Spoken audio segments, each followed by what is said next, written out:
Assalamualaikum warahmatullahi wabarakatuh. Bismillahirrahmanirrahim. Alhamdulillahirabbil alamin wa bihi nasta'inu ala umuri dunya waddin. Allahumma salli wa sallim wa barik ala nabiyyinal karim Muhammadin sallallahu alaihi wasallam wa ala alihi wa ashabihi wa jami'il muslimin. Amma ba'd. Para pemirsa TVmu yang berbahagia, berjumpa kembali alhamdulillah dalam serial Tafsir Al-Azhar bersama Ibu Yahamka dalam membaca Al-Qur'an, merenungi dan mendapatkan mutiara hikmah melalui tadabbur ayat-ayatnya, yaitu dari karya monumental beliau Tafsir Al-Azhar. Insya Allah kita masih bersama surat Ali Imran di serial yang ke-95 Tafsir Al-Azhar ini. Kita akan baca dan tadabburi surat Ali Imran 149 sampai 153. Mohon izin seperti biasa saya bacakan ayat-ayatnya terlebih dahulu. A'udzu billahi minasyaitonir rajim. Ya ayyuhalladzina amanu in tuti'ul ladzina kafaru yaruddukum ala aqabikum fatanqalibu khasirin. Balillahu maulakum wa huwa khairun nasirin. Sanulqi fi qulubil ladzina kafaru ru'ba bima asyraku billahi ma lam yunazzil bihi sultana wa ma'wahumun nar wa bi'sa mathwadh dhalimin. Walaqad sadaqakumullahu wa'dahu id tahussunahum bi'idnih hatta idza fashiltum wa tanaza'tum fil amri wa 'asaytum min ba'di ma arakum ma tuhibbun minkum man yuridu ad-dunya wa minkum man yuridu al-akhirah thumma sarafakum 'anhum liyabtaliyakum walaqad 'afa 'ankum wallahu dhu fadlin 'alal mu'minin. Ittus'iduna wa la talwuna 'ala ahadin war rasulu yad'ukum fi ukhrakum فأثابكم غما بغم لكي لا تهزنوا على ما فاتكم ولا ما أصابكم والله خبير بما تعملون. Artinya, wahai orang yang beriman, jika kamu ikuti orang-orang kafir itu, niscaya mereka akan memutarkan kamu atas tumit kamu, maka akan terpalinglah kamu dalam keadaan rugi. Bahkan Allah lah pelindung kamu dan Dia yang sebaik-baik penolong. Akan kami letakkan rasa takut ke dalam hati orang-orang kafir itu karena mereka telah mempersekutukan Allah dengan barang yang tidak diturunkan keterangan untuknya. Tempat kembali mereka ialah neraka dan seburuk-buruknya tempat kembali orang-orang yang zalim itu. Sesungguhnya Allah telah memenuhi janjinya kepadamu ketika kamu sirnakan mereka dengan sungguh-sungguh dengan izinnya. Hingga apabila kamu telah menjadi lemah hati dan berbantahan dalam hal itu serta mendurhaka sesudah diperlihatkannya, memang ada yang kamu sukai. Antara kamu memang ada yang menghendaki dunia dan ada yang menghendaki akhirat. Kemudian Dia palingkan kamu dari mereka sebagai percobaan kepadamu, akan tetapi sesungguhnya telah dimaafkannya kamu, karena Allah mempunyai kurnia atas orang-orang yang beriman. Ingatlah tatkala kamu lari dan tidak berpaling kepada seorang pun, padahal Rasul telah menghimbau dari belakangmu, lalu Dia timpakan kepadamu satu kesusahan hati dengan sebab satu kesusahan hati, agar kamu tidak berduka cita atas keuntungan yang telah luput dari kamu dan tidak pula atas bahaya yang menimpa kamu, dan Allah amat mengetahui apapun yang kamu kerjakan. Ini para pemirsa masih berbicara tentang perang Uhud ya. Melihat kaum muslimin yang hampir terdesak, ya, Abu Hamka mengatakan demikian. Malahan tersebar pula berita tentang terbunuhnya Rasulullah SAW, mengguncang pikiran ya, sehingga terangan-angan oleh mereka kalau dapat mengutus beberapa orang di antara mereka untuk menemui kembali Abdullah bin Ubay yang telah pulang. Nah, ini yang menarik ya. Abdullah bin Ubay itu kan nanti menjadi cikal bakal orang munafik. Dia tarik 300 orang. Kadang angan-angannya itu coba ada yang mau minta bantuan itu sehingga 300 orang bisa ditarik lagi ya. Atau bisa dijadikan perantara supaya Abu Sufyan ya mau berdamai. Ya, ini orang-orang yang imannya terguncang dengan itu. Ya. Maka ayat ini diturunkan untuk meneguhkan kembali untuk menguatkan kembali. Sebagaimana yang telah dikatakan ayat-ayat yang sebelumnya, hari bergilir. Jadi ada pergiliran ya. Akan tetapi apabila baru dapat sedikit mara bahaya telah ada yang ingin berdamai saja, itu berarti goyah. Ada orang yang baru dapat cobaan sedikit, dia goyah. Maka sebenarnya ayat-ayat yang kita baca hari ini adalah masih ada terusannya terkait dengan yang kemarin. Kalau ada berita tentang kematian Nabi Muhammad lalu kemudian kita berdamai, kita ikuti perkataan mereka, maka niscaya mereka pun tidak ada jaminan mau menghargai kesepakatan-kesepakatan. Makanya dikatakan in tuti'ul ladina kafaru yaruddukum. Mereka akan kembalikan ala aqabikum, ya, kembali kepada masa lalu, fatangqalibu khasirin, dan kamu akan merugi. Maka harapan satu-satunya sebenarnya bukan seperti itu. Bukan kamu mengharap Abdullah bin Ubay kembali dengan 300 orang. Bukan mengharap dia bisa bernegosiasi. Ya, siapa yang bisa bernegosiasi dengan musuh? Siapa yang mau membela saya? Nggak apa-apalah kita menjilat-jilat sedikit. Oh tidak. Ayat ini teguran kepada mereka yang lemah iman, yang terguncang dengan sedikit kesusahan. Ibaratnya baru dapat ujian sedikit dia udah goyang. Karena Allah Subhanahu wa taala ingin menunjukkan di antara mereka ada orang-orang yang betul-betul kuat seperti Abu Bakar, ya, Umar, Sa'ad bin Ubadah, Abu Ubaidah. Mereka sama sekali tidak terbayang untuk tunduk. Nah ini, orang-orang yang tidak tergoyahkan dengan isunya meninggalnya Nabi Muhammad itu adalah mereka, orang-orang hebat. Orang-orang yang disebut sejarahnya. Abu Bakar, Ali bin Abi Thalib, Sa'ad bin Ubadah, ya, Abu Ubaidah ibn Jarrah, itu adalah orang-orang hebat. Yang mereka tidak akan terpengaruh seandainya pun Nabi meninggal, no problem. Dan itu kan juga fakta nanti yang terjadi pada perang Mu'tah, ya. Rasulullah SAW sampai menyiapkan itu sampai ada cadangan-cadangannya. Kalau ini meninggal, ini yang mimpin. Kalau ini meninggal, ini yang mimpin. Nah, kira-kira apa sih mental baja yang dipunyai orang-orang hebat ini? Nah, kita skip dulu para pemirsa. Kita lanjutkan insya Allah setelah jeda yang berikut.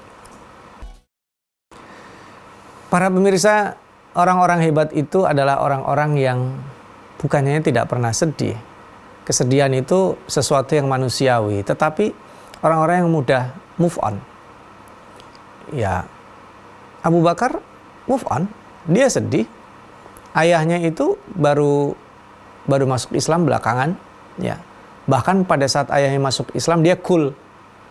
Para sahabat, loh kamu nggak bersyukur? Iya, saya lebih memikirkan kalau seandainya yang datang itu paman Nabi, betapa bahagianya Rasulullah. Jadi dia ada sesuatu yang luar biasa yang membuatnya lebih mencintai Rasul. Ya, coba kita lihat Ali bin Abi Thalib. Bayangkan seorang Ali, ketika Rasulullah SAW hendak dibunuh, di tempat tidurnya dia berani tidur. Itu kan kalau dia orang masuk nggak teliti kan betul-betul dibunuh kan nyawanya jadi ganti. Tapi dia berani. Kalau orang sekarang nyebutnya orang konyol itu. Oh, enggak konyol, itu pemberani. Dia punya hitung-hitungan. Ya, siapa lagi? Abu Ubaidah ibn Jarrah. Ini panglima setelah Khalid bin Walid. Jadi begitu Umar masuk menjadi khalifah, Amirul Mukminin, di antara pertama yang dilakukan adalah mengganti Khalid bin Walid yang memang saking luar biasanya menang terus. Itu ada mitigasi supaya tidak terlalu dikultuskan. Di antara sebabnya, ya, ada banyak sebab, adalah supaya tidak terlalu dikultuskan, digantilah dengan Abu Ubaidah ibn Jarrah. Mereka orang-orang yang tidak takut mati. Bahkan Khalid bin Walid itu tidak ada satu luka pun di punggungnya, menandakan dia tidak pernah membalik. Semua luka-lukanya ada di depan. Jadi orang-orang ini, jadi setelah selesai perang, yang tadi wa antumul a'launa, dan di sini balillahu maulakum. Setelah selesai perang, bergelimpangan mayat para syuhada, Abu Sufyan berdiri di puncak sebuah bukit dan bersorak-sorak memanggil nama-nama pahlawan Islam yang disangkanya telah tewas. Jadi Abu Sufyan itu mengira orang-orang penting itu meninggal. Abu Bakar ini udah mati. Ternyata kemudian yang dipanggil, ketika kemudian dipanggilnya Umar, kalau tidak menjawab tentu pengikutnya akan senang. Jadi orang-orang yang tadi itu Abu Bakar, Umar, dan lain sebagainya itu ketika dipanggil tidak nyaut, dia senang.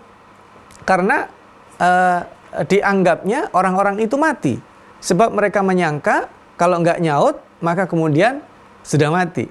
Tapi kemudian muncullah Umar dan mengatakan, kami masih hidup sehat walafiat. Akhirnya Abu Sufyan yang mengganggakan prestasinya itu kalah. Dan Umar mengatakan apa? Allah pelindung kami. Tidak ada pelindung selain Allah. Makanya di sini kemudian dikuatkan kembali dengan ayat ini, balillahu maulakum wa huwa khairun nasirin. Jadi Abu Sufyan terdiam. Dia tadinya merasa di atas angin. Abu Bakar, mana kamu? Diam. Abu Ubaidah, mana kamu? Ini mana kamu? Umar, mana kamu? Tidak lama setelah itu dia sesumbar menepuk dada. Tapi begitu Umar mengatakan, kami masih ada, kami masih hidup, tidak ada pelindung selain Allah. Balillahu maulakum wa huwa khairun nasirin. Itu disekak ibaratnya. Dan yang berbalik ya, itu titik baliknya. Setelah itu bergetar itu orang-orang kafir. Ini gila ya, orang udah luka-luka ibaratnya udah disabet sana, disabet sini. Abu Bakar udah nyaris mati. Rasulullah giginya sampai ada yang tanggal. Itu Nusaibah dikatakan oleh Rasulullah, seorang perempuan ya. Ketika aku ke kanan, di situ ada dia. Ketika aku ke kiri, di situ ada dia. Ketika di depan, ada dia. Dia menjadi tameng hidup. Ketika ada panah, dia siap dipanah. Apakah dia mati? Enggak. Nusaibah masih hidup. Dan menjadi simbol perlawanan yang sangat dahsyat. Membalikkan keadaan. Sehingga Abu Sufyan menjadi frustasi. Orang-orang yang hebat yang mengorbankan dirinya itu ternyata tidak mati. Orang-orang yang tadi disebut para pahlawan itu ternyata masih hidup. Sesungguhnya Allah telah memenuhi janjinya kepada kamu. Ini juga pada permulaan pertempuran. Kalau kamu ikuti beriman dan mengikuti arahan Rasulullah akan menang. Ketika seorang bersama ataupun ketika bertempur, sehingga Hamzah saja konon telah menewaskan tidak kurang dari 30 orang. Itu awal ya, sebelum kejadian tadi itu. Dalam permulaan datanglah Thalhah bin Utsman yang memegang bendera kaum musyrikin. Lalu dengan sombong dia bersorak, hai kalian pengikut Muhammad, kamu mengatakan selalu bahwa dengan pedangmu akan kamu antarkan kami ke neraka. Kalau kamu tewas oleh kami, pedang kami akan mengantarkan kamu ke surga. Sekarang siapa yang berani antara kamu dan tampil di depanku? Marilah kita bermain pedang. Kalau kamu tewas, pedangkulah yang mengantar kamu ke surga. Dan kalau kamu katakan itu, kalau aku yang tewas, marilah antarkan aku ke neraka. Sombong ya. Di sini sombong Thalhah bin Utsman. Lalu tampil Ali bin Abi Thalib menyahut, demi Allah, aku sambut. Nah, bayangkan, nggak pakai lama itu. Ya, bahasa sekarang, lu jual gue beli. Ya, nggak pakai lama, nggak pakai mikir. Ente maunya gitu, oke, gue ladenin. Dan mulailah pertempuran itu hingga sekali ayunan saja. Bayangkan, sekali ayunan saja. Orang yang bermulut besar begitu. Ini nggak pakai lama itu. Sekali ayunan saja, maka Thalhah bin Utsman menjadi terjatuh, dan bahasa kita mampuslah dia. Padahal tadi sesumbar dia ngomong. Karena luar biasa. Ali bin Abi Thalib dikenal dengan luar biasa. Pedangnya pun pedang yang sangat istimewa. Khalid bin Walid bahkan dikenal sebagai Saifullahil Maslul. Karena dia punya titik balik. Dia merasa harus ada yang diperbaiki karena pernah berbuat kesalahan pada perang Uhud. Nah, mereka adalah orang-orang yang setelah melakukan kesalahan bisa membalik keadaan dan tidak terhantui dengan trauma masa lalu. Maka setelah Ali berhasil memutuskan kaki Thalhah bin Utsman, kemudian ada Zubair pun tampil, Miqdad pun tampil, orang-orang itu bergetar. Karena yang dihadapinya itu bukan orang yang takut mati, adalah orang-orang yang berani mati tapi juga berani hidup. Kenapa? Karena terbukti punya skill. Beda dong kalau yang maju orang yang tidak punya skill. Ya kalah mereka. Tapi yang maju itu adalah orang-orang yang selain mereka tidak takut mati, mereka adalah orang-orang yang punya skill. Lalu kenapa kok bisa sampai down? Bagaimana cara Allah kemudian membalikkan kondisi? Lalu pesan penting apa yang Allah sampaikan pada ayat yang sekarang kita tadabburi, para pemirsa? Kita jeda sebentar dengan yang berikut ini. Para pemirsa yang berbahagia, Ada satu hal menarik adalah ketika kita taat kepada Allah, karena ada kata pepatah begini, man khafallah khafa anhu ghairuh.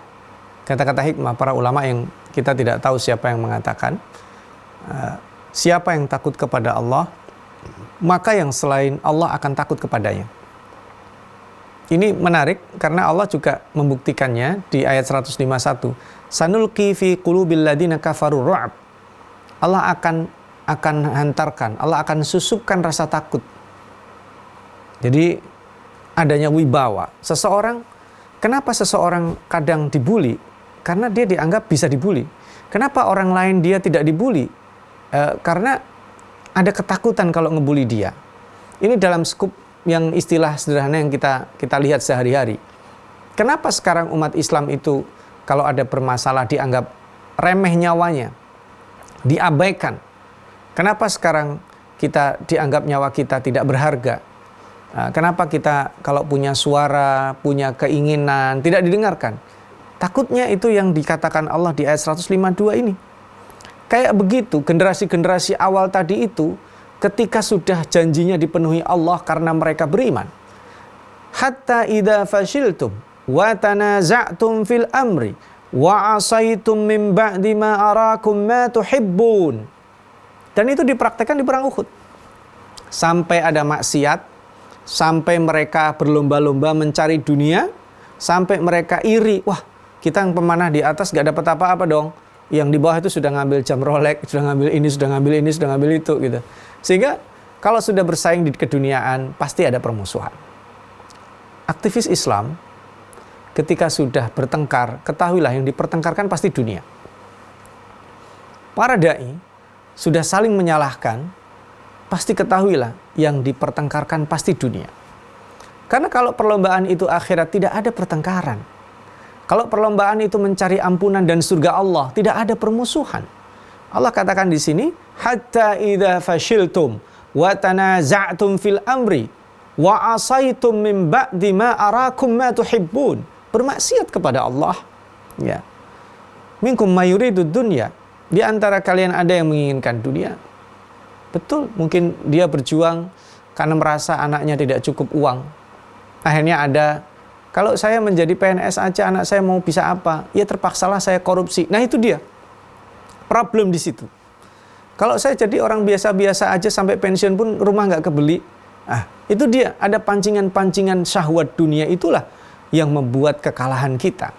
Kecintaan terhadap dunia yang berlebihan, terutama untuk memperkaya diri sendiri, itu problem. Minkum may yuridud dunya wa minkum may yuridul akhirah thumma sarafakum anhum liyabtaliakum. Tapi Allah memaafkan kita.